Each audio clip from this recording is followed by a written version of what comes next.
Hello বন্ধুরা, আমি দুলিদির nightie ঘর থেকে বলছি। আমি দুলি মিস্ত্রি।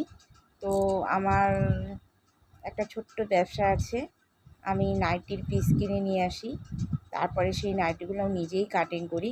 কাটিং করে আমার কটা কারিগর আছে 6-7টা, তাদেরকে দিয়ে সেলাই করি। সেলাই করিয়ে সেই নাইটিগুলোকে আমি সমুদ্রপাড় হাটে নিয়ে গিয়ে পাইকারি বিক্রি করি।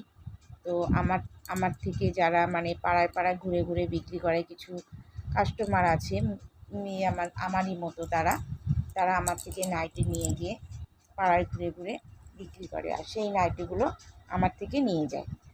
তো যাদের স্বামীরা একটু কম রোজগার করে, যেরকম আমার স্বামী কম রোজগার করতো, আমার একটা ছেলে, বুড়ো শ্বশুর আছে, তার সংসারে আমাদের স্বামী রোজগারে ঠিকঠাক হচ্ছিল না বলে আমি অনেক ভেবেচিন্তে